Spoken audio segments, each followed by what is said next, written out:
10장 10절에 보니까 물론 그 비밀에 대해서는 26절부터 말하고 있습니다.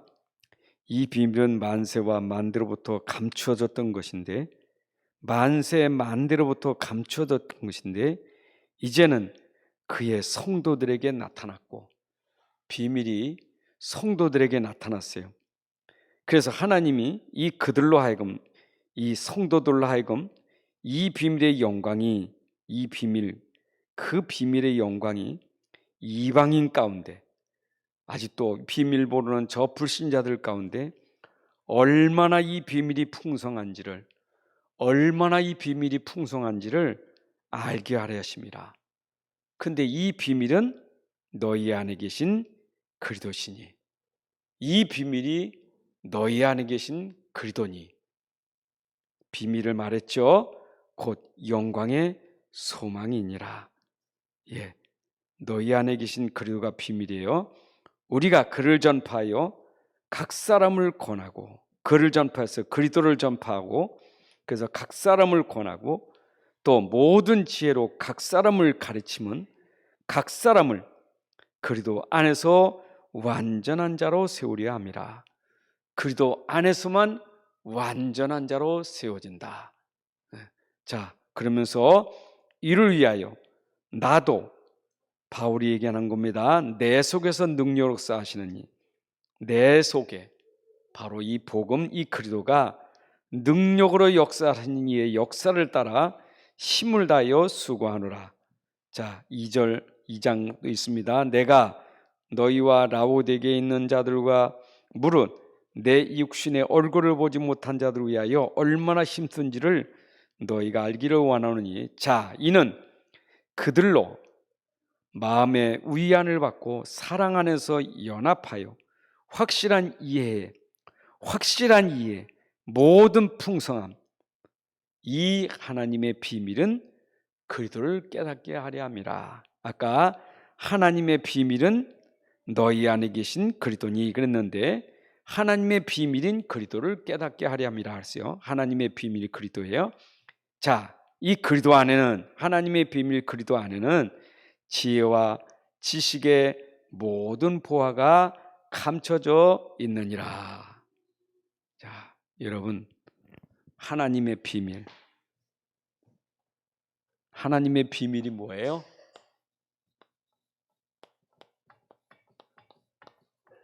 하나님의 비밀, 우리 주일날 보배가 하나님의 비밀이에요. 이 보배가 누구냐? 그리스도예요.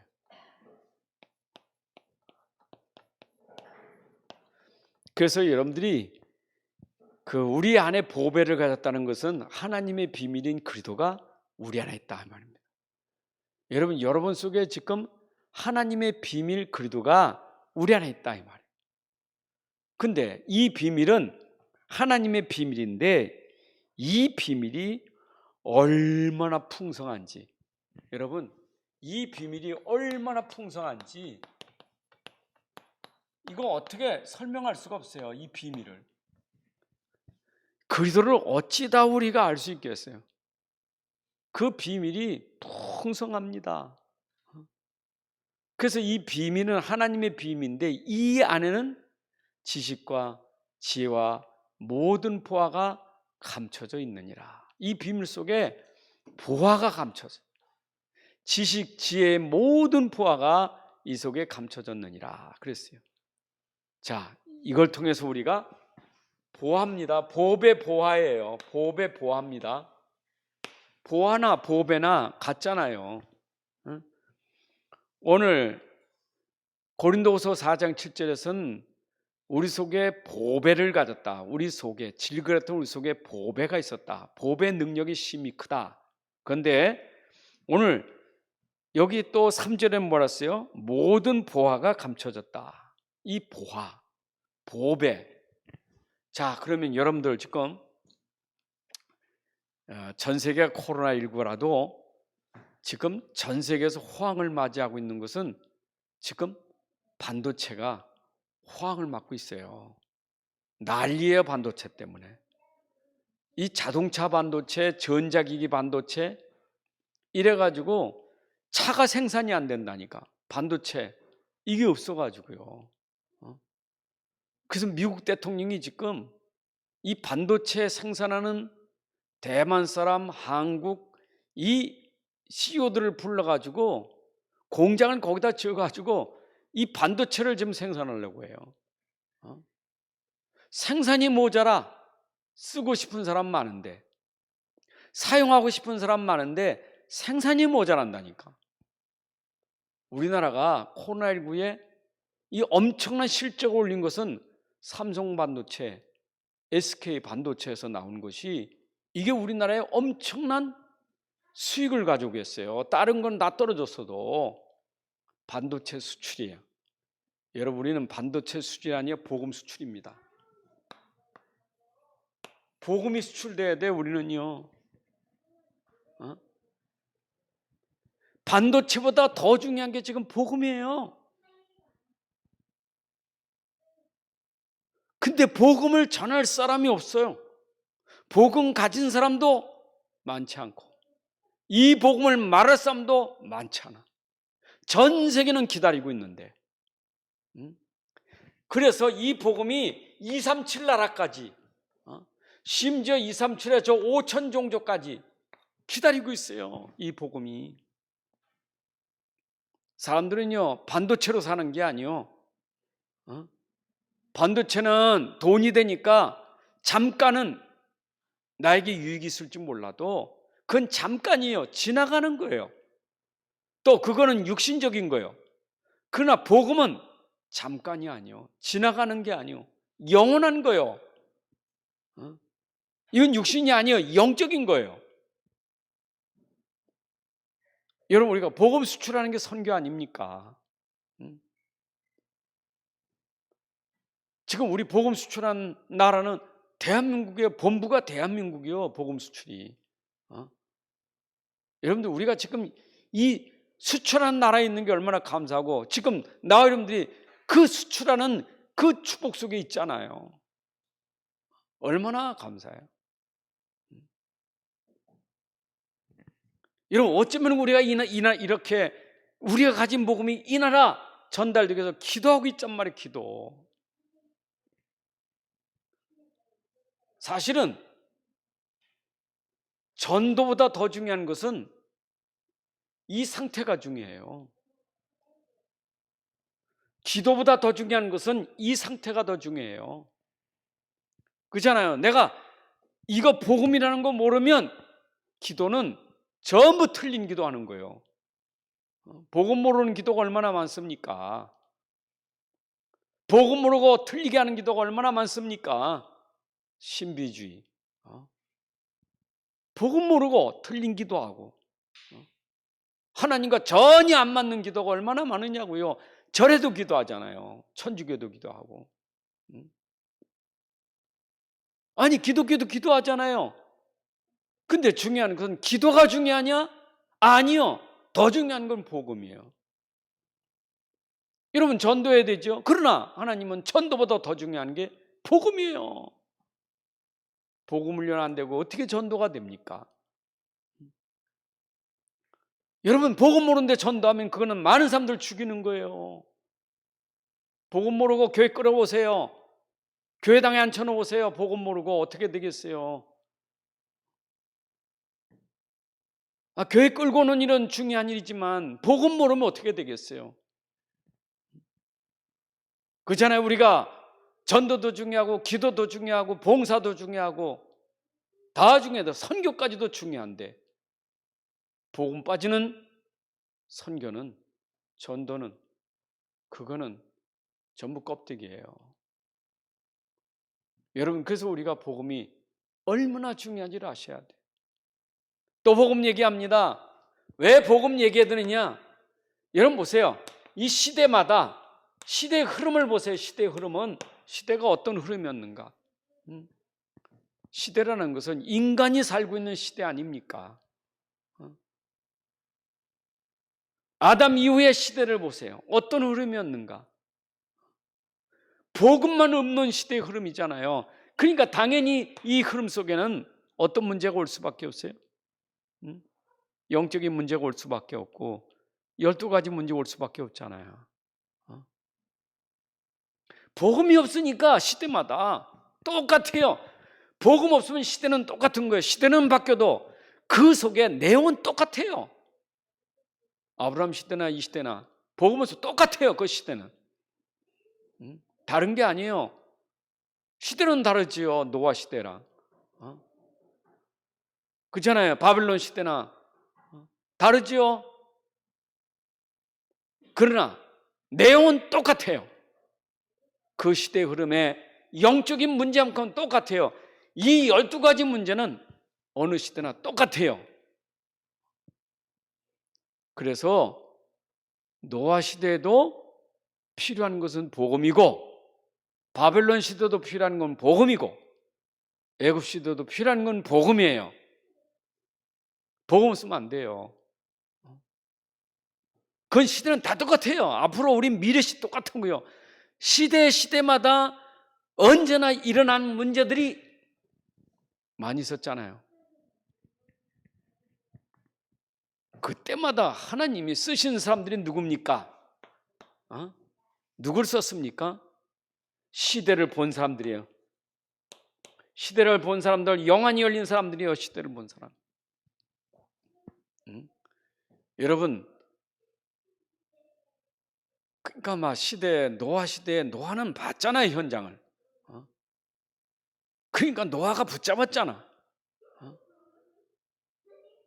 바벨론 시대의 현장을 본 사람이 누굽니까? 다니엘에서 세춘 거 아닙니까? 봤잖아요. 왜 우리가 지금 여기 끌려왔는지.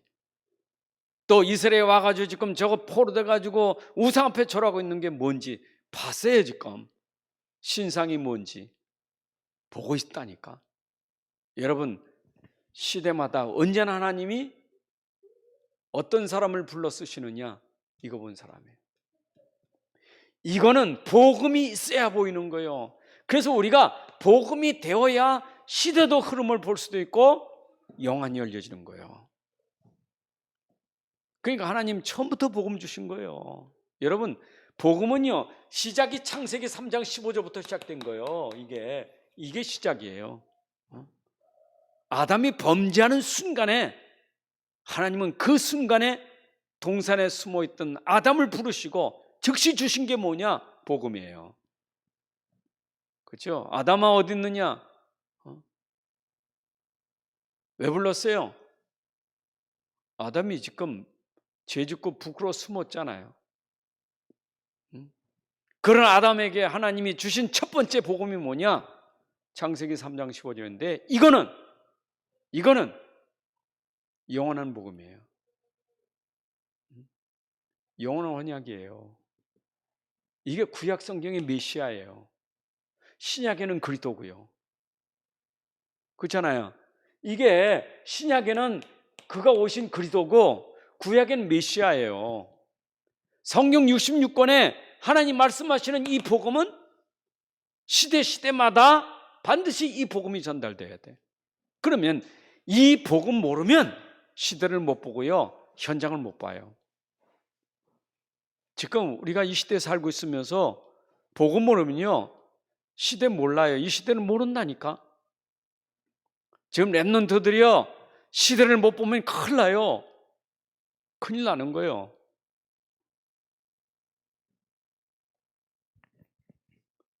그러니까 하나님이 시대를 두고 우리는 시대에 미래 시대가 있잖아요. 미래 시대. 미래 시대는 우리는 준비하는 시대가 돼. 미래. 앞으로 닥쳐올 시대 있잖아요. 여러분, 미래 시대는 성경에 예언되어 있잖아요. 마태복음 24장에도 예언되어 있고 디모데후서 3장이나 계시록에 다 예언되어 있잖아요. 미래 시대가 어떻게 될 것을. 말세에 고통하는 때가 있을 것이다. 마지막 때에는 난리와 난리, 전쟁, 기근 막 일어납니다. 혼란의 시대가 옵니다. 미래 시대. 아니, 목사님 무슨 말씀입니까?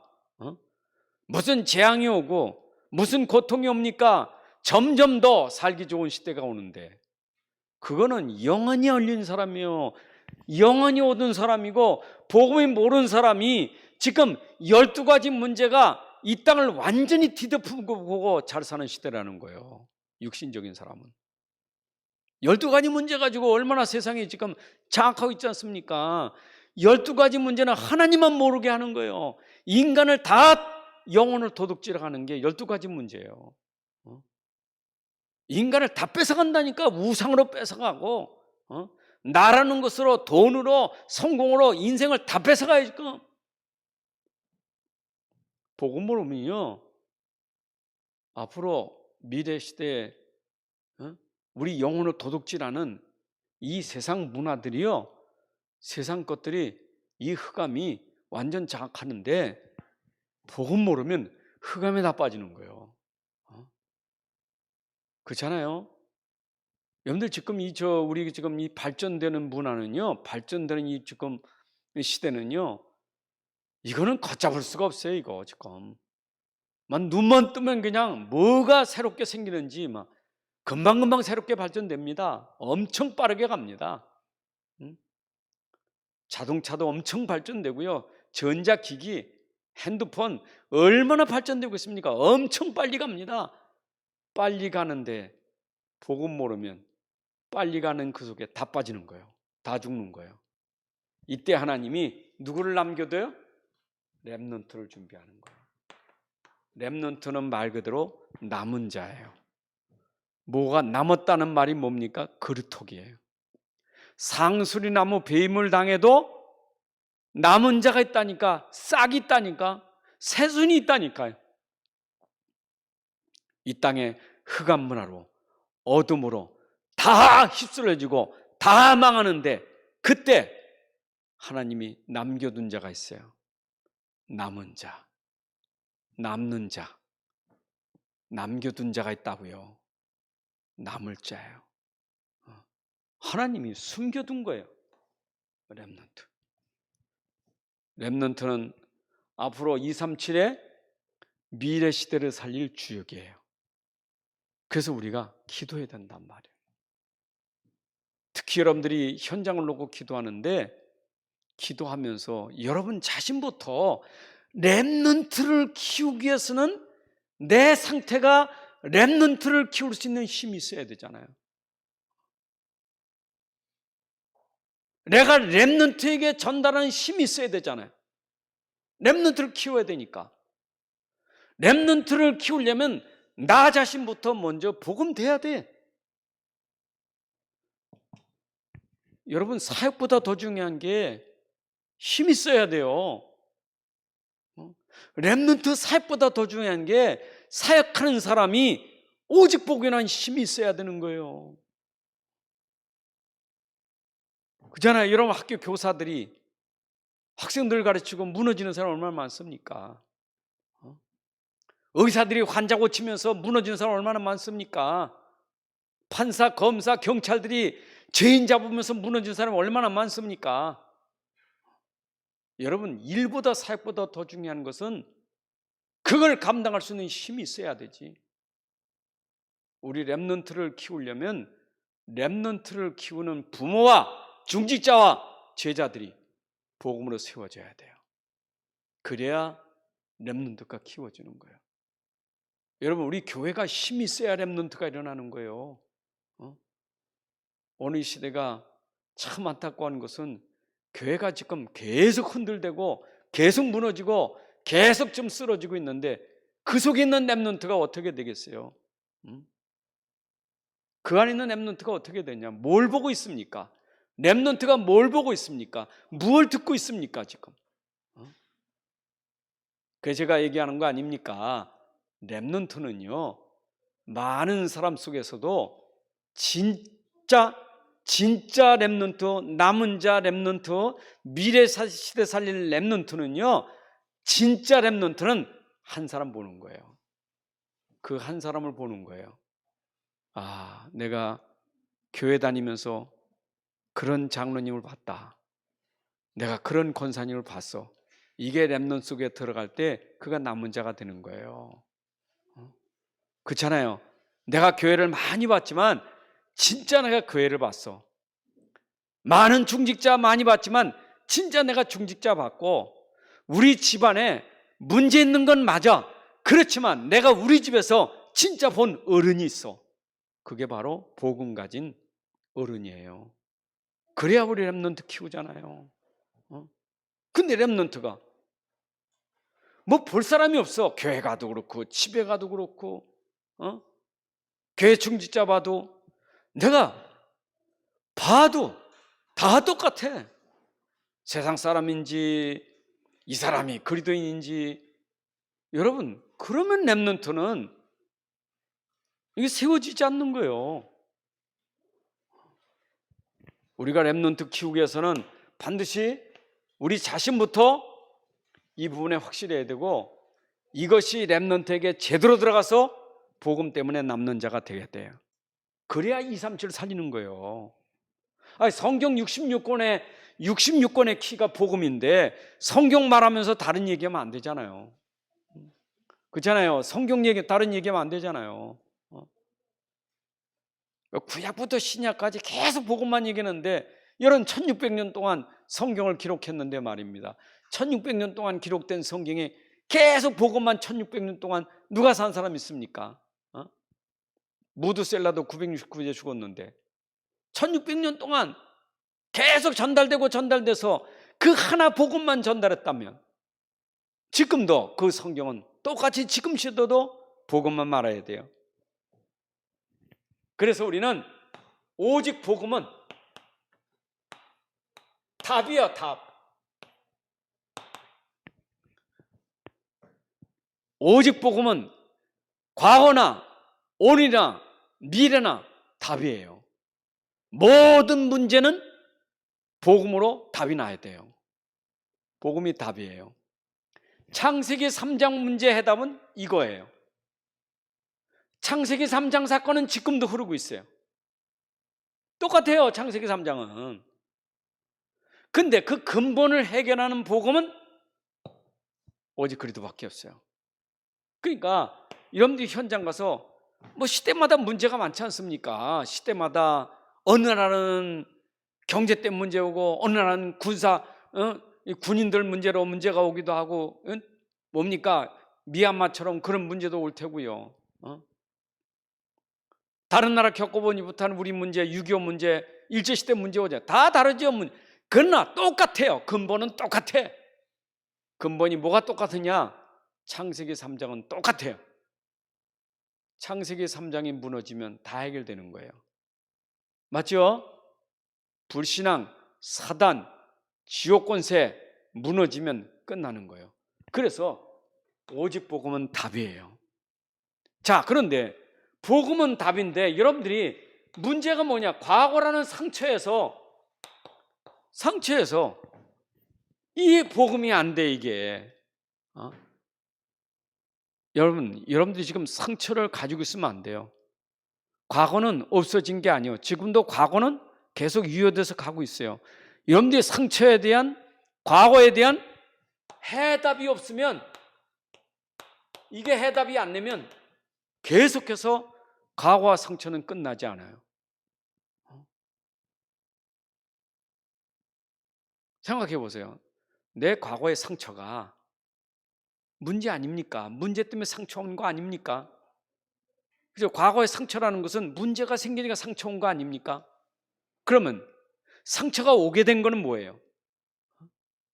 문제 때문에 왔는데 내가 거기에 대한 정확한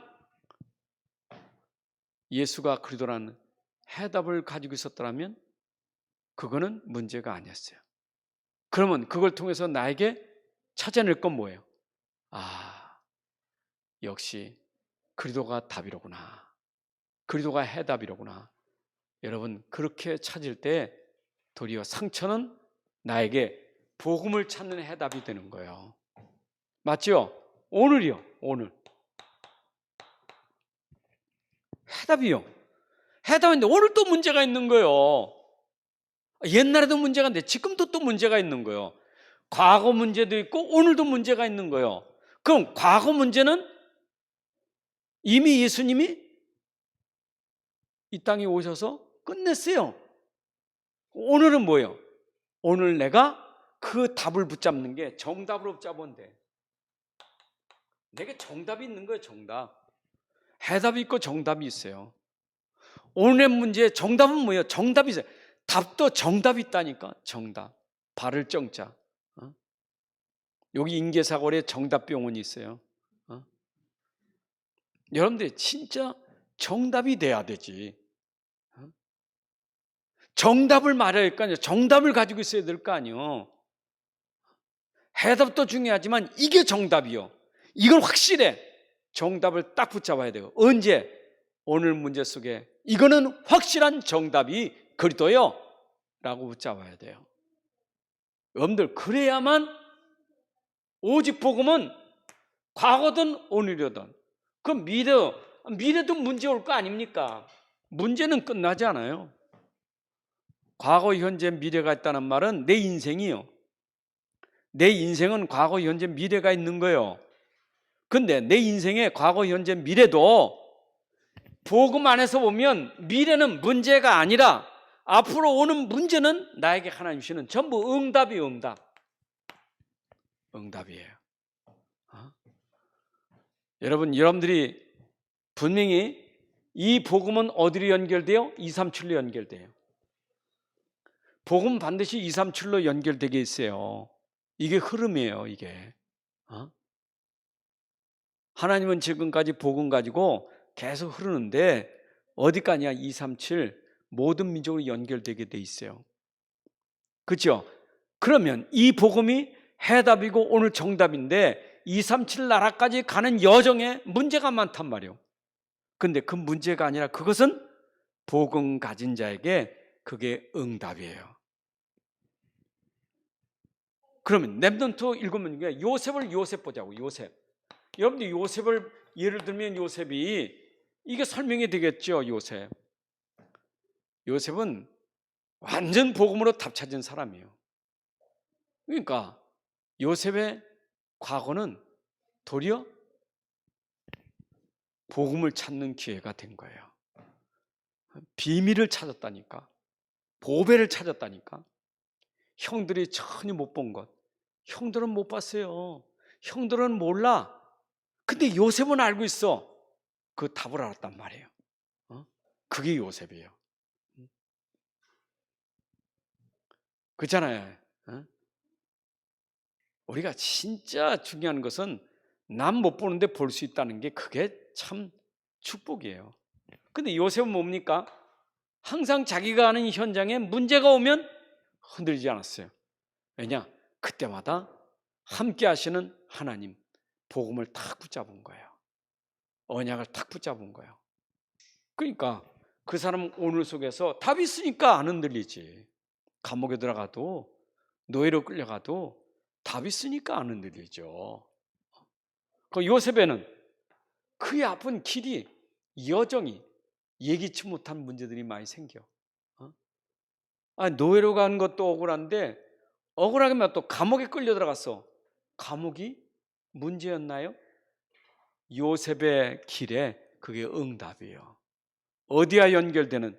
237과 연결되는 응답이었단 말이에요. 그 여러분들의 인생은요, 진짜 이것처럼 문제가 없어요. 문제가 될 게 없어요. 문제가 아니요. 문제가 안 돼요. 아니, 답이 있는데 왜 문제가 됩니까? 그래서 이 땅의 모든 문제에 답을 가진 사람은 그 문제를 해결해 주는 주역이 되는 거예요. 나는 심부름하는 거죠. 해결은 그리스도가 하는 거고 나는 그리스도의 일꾼이고. 자, 오직 복음이 낫다. 답 낫다. 그러면 이 복음이 여러분들에게 어떻게 되느냐? 절대로 복음은요, 이거는 변하지 않아요. 오직 복음은 변질되질 않아. 이거는 다시 말하면 본질인데 이게 변질되면 안 돼요. 히브리 13장 8절에 예수 그리스도는 어제나 오늘이나 동일하세요. 변질되지 않아요. 예수가 변질되지 않아요. 예수는 어제나 오늘이나 동일해요. 여러분 속에 함께 하시는 그리스도는 변질되면 안 돼요. 어제나 오늘이나 영원히 변하지 않는 본질 복음이 있어야 돼. 복음이 본질이에요. 그죠? 사람이 본질이 변하면 문제거든요. 본질이. 금은 금이라는 본질이 있는 거고 은의 본질이 있는 거 아니겠죠? 음식을 먹어도 그 음식의 본질이 있잖아요. 그 본질엔 냄새도 있고 맛도 있는 거 아닙니까? 김치는 김치에 그 맛과 냄새가 있는 거 아닙니까? 그 본질을 잃어버리면 김치가 아니란 말이에요. 모든 게 그렇지 않습니까? 똑같아요. 우리가 가진 이 어마어마한 복음은요, 본질이 있단 말이에요. 그거 본질도 많아요. 그래서 여러분들, 언제나 나는 다른 건 바뀌어도 본질은 바뀌면 안 돼요.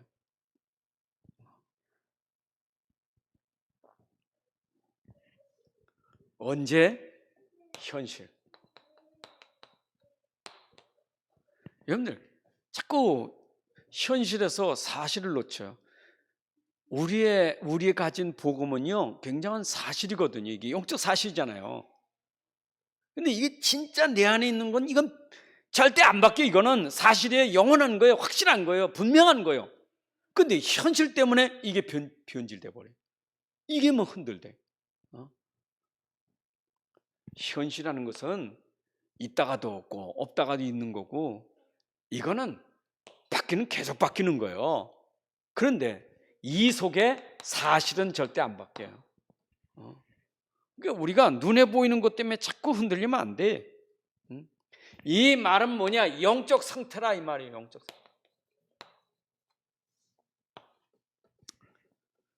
참 중요한 거는요, 사람이 영적 상태를 보면 저 사람이 변질됐구나, 저 사람이 상태가 굉장히 건강하구나, 그거 알잖아요. 상태를 보면 저 사람 병들었구나. 육신도 그런데 정신도 사람이 좀 이상해, 그렇잖아요. 왜 영적인 것도 영적으로 참 이렇잖아요. 근데 건강한 사람 안 그렇잖아요. 참 건강하구나. 여러분들의 건강은 영적 상태인데, 그 영적 상태가 오직 복음이 되는 사람이 건강한 사람이에요. 그래서 오직 복음은 어떤 상황에도 들어가도 어떤 문제가 와도 절대로 바뀌지 않는 그 상태가 영적 상태가 건강한 사람이에요. 그게 렘넌트 7명이에요. 어떤 상황에 들어가도, 요셉 보세요. 요셉 영적 상태가 현실에 안 속아. 노예든 감옥이든 뭐 이런저런 일을 당해도요, 그 상태는 어떻습니까? 보디발이 봤다니까, 야, 진짜 저는 하나님이 함께 하는구나. 그러니까 요게 변질되면요, 어디로 가느냐? 이게 종교 생활 되는 거예요. 종교 생활. 그 우리 신앙 생활하다가 종교 생활하는 사람 많아요. 복음인데 율법 종교, 신비 종교, 우상 종교, 이걸로 싹 가버려요. 여러분, 율법이 나쁘다는 게 아니잖아요. 율법은 있어야 되지. 신비가 나쁜 거 아니잖아요. 신비도 있어야 되지. 신비 율법은 하나님이 주신 거예요. 근데 그걸로 빠져버리니까 문제지. 신비로 빠지고 율법으로 빠진 게 그게 주의 아닙니까? 우리 신앙생활 하다가도 복음보다는 자꾸 율법에 강조하고 거기에 빠져버려요. 그 영적 상태가 병든 사람이요. 가만 우리 상태가 오직 복음은 답이란 말이에요. 그 문제될 게 없어. 우리 쉽게 말해요. 우리 렘넌트가 문제입니까? 복음은 답이에요. 복음은 그게 답이 되는 거예요. 그게 하나님이 주신 응답이에요. 그렇게 보면 내 상태가 오직 복음으로 보면 문제될 게 없는데, 금방 복음보다는 내가 가진 체질이 뭐예요? 율법이라. 그러니까 율법, 뭐 어떻고 저떻고 맞대 틀리다 막 하는다 보니까 이게 상태가 병든 거예요. 그렇잖아요. 여러분들 그렇게 말하고 있는 그 상태가 건강하냐고요. 그건 아이들에게 하나도 영향 주는 게 아니에요. 영향 하나도 가지 않아요. 여러분, 아이를 살리는 건 복음이지 율법이 살리는 거 아니에요. 율법은 필요하지만 율법은 복음이 필요하기 때문에 있는 거지 율법이 주는 아니잖아요. 복음이지. 살리려고 하는 거 아닙니까? 그러니까 우리가 이런 부분에서 오직 복음이 이게 안 되면 금방 속아요. 그건 왜 그러냐? 왜 그러냐? 이유가 있어요. 이유는 가치를 몰라서 그래요. 가치를 모르니까 변질되는 거예요. 여러분, 바울이요, 이 가치라니까 나머지는 뭘 했어요? 응? 그리도가 자기 본질돼 버리니까 나머지는 배설물을 했어요. 배설물. 배설물은 필요 없다 그 말이 아니지. 그게 학문이 왜 필요 없습니까? 그 배경이 왜 필요 없습니까? 필요한 거예요. 그런데 그것이 그를 의롭게 만드는 건 아니에요. 그렇죠? 복음을 위해서 필요한 것뿐이지 그게 의는 아니에요. 의가 되는 것은 그리스도지. 그리스도를 붙잡아야지. 그렇잖아요. 그러니까 우리 아이들 키울 때도 자꾸 복음이라는 가치를 심어줘야 하는데 공부해야지. 너 공부해야 돼. 공부 필요해요. 공부는 복음 때문에 필요한 것이지 공부 때문에 복음까지 상처받게 본질되게 하면 안 되잖아요. 여러분들이 그 우리 부모들이 자꾸 공부 때문에 상태가 기분 막 안 좋고 막 제가 학업이 안 좋아서 제가 뭐가 여러분 절대 속으면 안 돼요. 기준이 학업이 아니에요. 기준이 복음이지. 안 그래요? 세상은 기준이 학업이지. 세상은 기준이 1등이잖아요. 세상은. 그 우리까지 복음 간 사람이 거기에 말려 들어가지고 말이야. 그러면 되겠어요? 아니잖아요. 그게 뭐 인생 살리는 겁니까? 그러면 1등 한 사람은 전부 세상에 살고 꼴등한 사람은 다 죽어야 되나요? 세상은 1등이든 꼴찌든 하나님이 그 인생은 꼴찌 인생도 없고 1등 인생도 없어요. 하나님 보시면 다 귀한 거예요. 기준이 복음이니까. 맞잖아요. 기준이 복음은 다 귀한 거지. 사람이 구분해 놓은 거 아닙니까? 사람이 구분해 놓은 거 아니요? 1등, 꼴등, 아파트 몇 평, 좋은 차. 그 사람이 다 그렇게 만들어 놓은 거지. 하나님 보실 때는 다 귀해요. 가난한 자든 부하든. 그게 복음이지. 근데 우리는 사상이 너무 이렇게 많이 들어가가지고 세상 거 육신적으로 너무 많이 들어가지고 그게 익숙해가지고 가방 랩런트 보면서 에휴 너가 밥 먹겠냐? 그래도 네가 성공하겠냐? 기준이 또 육신이라. 그러니까 이제 이게 미래 준비를 위해서 랩런트를 키워야 되는데 내 자신이 복음이 이게 상태가 변질되니까 랩런트에겐 도리어 상처만 주는 거예요. 물론 부모가 그래도 랩런트 훈련시켜서 랩런트가 부모를 살려야 되겠죠. 부모가 그러면 랩런트가 살아나야 되겠죠. 그러나 랩런트가 봐야 될 사람이 있다니까. 아무래도 교사든 중직자든 부모든 누군가가 랩런트는 봐야 돼. 안 보면 안 돼. 성경에 랩런트 7명도 있지만 그 랩런트 7명 말고 지금 살아있는 사람들 중에 봐야 된다고. 봐야 돼. 성경에 있다 간 사람 말고 지금 살아서 복음 가지고 있는 사람 봐야 돼요. 한 사람이도 봐야 돼. 교회 가도 볼 사람 없고 집에 가도 볼 사람 없고 이거 어디 가도 볼 사람 없다. 그 랩런트는 힘든 거예요.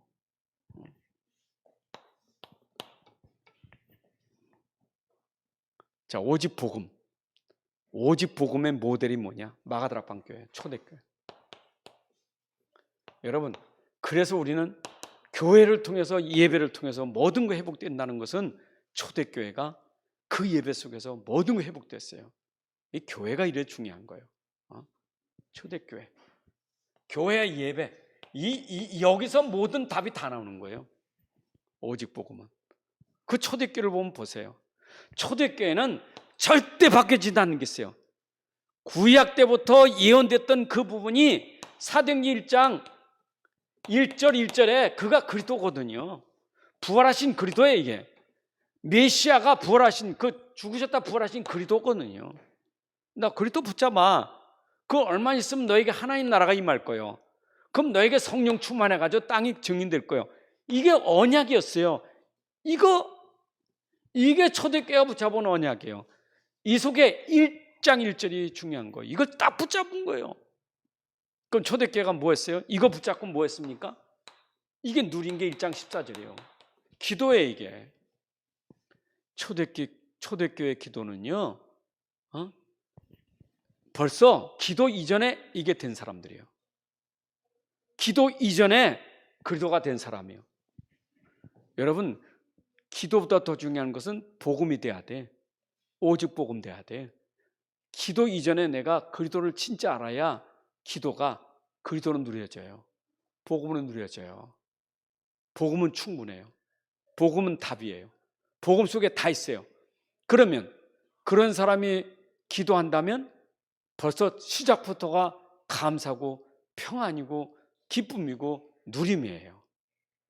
그러니까 복음 안 됐지, 이거 안 된 사람이 기도하면 어떻게 됐어요? 그냥 막 몸부림치는 겁니다. 이게 막 상태가 그래. 상태가 막 주여 막 상태가 그냥 미칠 지경이, 이거 막 하나님 막 누림이 되는 게 아니 이게. 여러분들 오직 복음 된 사람이 기도하면요, 복음 때문에 감사해요. 얼만큼 감사하냐? 그리 아니하실지라도 전에 행하던 대로. 그게 바로 복음 가진 사람이 누리는 기도예요. 그게 1장 14절이에요. 초대교회. 맞아요? 자 보세요. 이렇게 기도했더니 어떤 일이 일어났습니까? 우리에게 그 응답이 와야 돼. 2장 1절부터 47절이 와야 돼요. 이게 우리가 반드시 체험해야 돼요. 체험. 복음 가지고 기도하면 말씀이 성취된다. 그대로 돼 이게. 그거 보세요. 기도하니까 내가 복음 가지고 누리는 게 뭐냐? 성령 충만이요. 이거는 능력이 임한다니까. 여러분, 진짜 내가 이 그리스도를 누리는 참 집중 기도라면요, 성령이 충만해요. 아주 참 평안한 그 바람 같은 불 같은 능력이 내게 임하여. 문제는 많아. 문제는 많은데도 불구하고 문제를 뛰어넘는 평안이 오는 거예요. 성령 충만이요. 그 성령 충만이 있죠. 그 다음에 둘째 오는 축복이 뭐냐? 만남이요. 그게 사도행전 2장 9절 11절이에요. 만남이요. 하나님이 사람 보내주신 거예요. 성령 충만한 자에게 만남의 축복이 있어. 그랬더니 그 만남이 뭐냐? 문이 되는 거예요. 전도의 문이. 그렇잖아요. 이거 보세요. 사람 만나는 것도 중요하지만 그 사람이 누구를 만났냐가 중요한 거예요.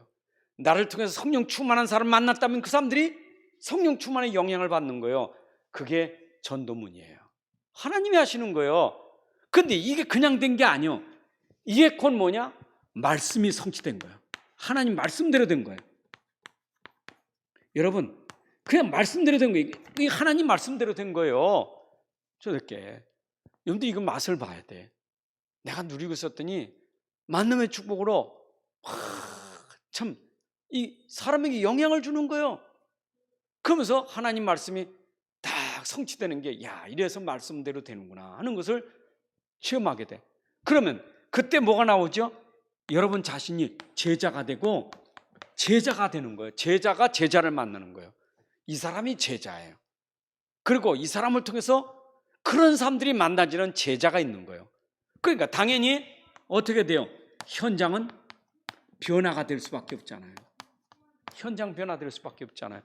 이게 초대교회인데 이 사이클은 마가다락방에만 있는 게 아니라 이 사이클은 고린도교회, 데살로니가교회, 에베소교회 모든 교회가 초대교회처럼 이렇게 된 거예요.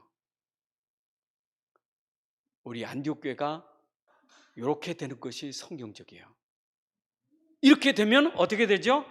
결론적으로 나오는 게 뭡니까? 이렇게 되면 그때부터 하나님이 사도행전 3장부터 28장까지 사도행전적인 전도가 나오는 거예요. 사도행전의 전도가 나오는 거예요. 이게 마가다락방 전도예요. 사도행전 전도가 나오는 거예요. 그렇잖아요. 보세요. 이렇게 체험되니까 베드로가 현장 갔어. 현장 가니 이 일이 이어지는 거예요. 이게 성령 충만한 베드로가 만남의 축복이 있잖아요. 누구요? 그 안진뱅이는 베드로를 잘 만난 거예요. 그 만나니까 어떻게 했어요? 내게 있는 건 내게 주느니 그 말씀을 성취했더니 어떻게 됐어요? 벌떡 일어났어. 베드로도 제자고 40년 안진뱅이도 그 얼마나 중요해요. 제자 되는 거지. 그는 가만히 있어도 제자예요. 전도요. 현장이 어떻게 해요? 예루살렘 교회가 난리 났죠. 여러분 빌립이 안 그랬습니까? 빌립이 성령 충만해서 들어갔는데 이게 만남이요. 그 현장에 말씀이 그대로 되는 거예요. 그러니까 그 현장에 제자가 되는, 이건 그대로 되는 거예요. 여러분 이게 어디까지요? 237 나라까지 초대교회를 통해서 237 나라 너희를 향하여 너희는 모든 민족에게 땅끝까지 만민에게 증인들이라는 것이 초대교회를 통해서 이런 일이 났다 이 말이에요. 그렇죠? 맞죠? 자, 결론 맺는다면 중요한 건 뭐겠어요? 결론은 여러분 1000번만 들어도 1000번만 들어도 여러분들에게 결론 내야 될 것은 1000번만 들어도 똑같은 거 있어요. 오직 복음이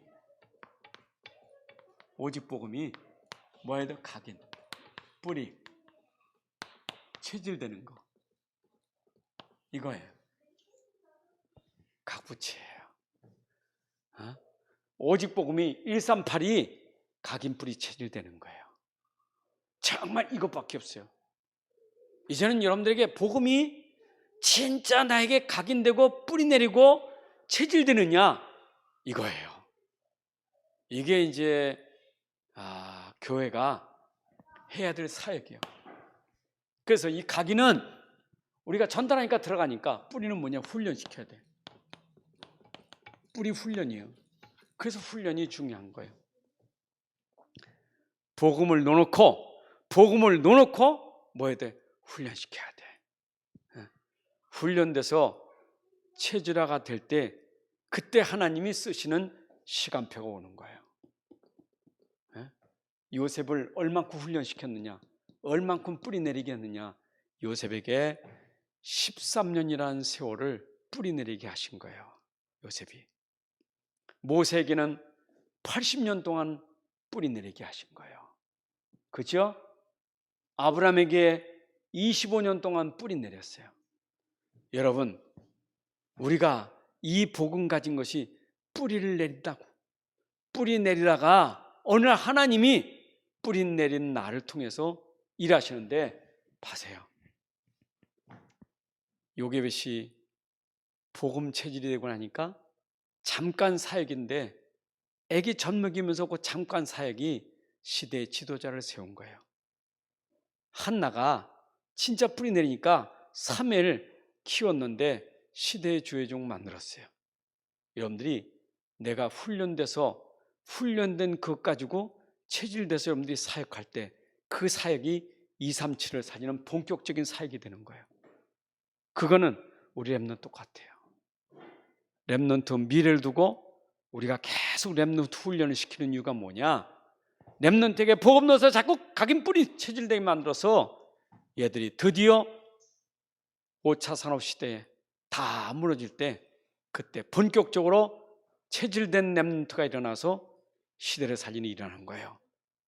이번에 우리 초신, 청신 지금 모집하고 있는데 우리 부모들이 이런 거 안다면 본부 훈련 시켜야 되고 교회 훈련 시켜야 돼요. 훈련이 그래서 중요한 거예요.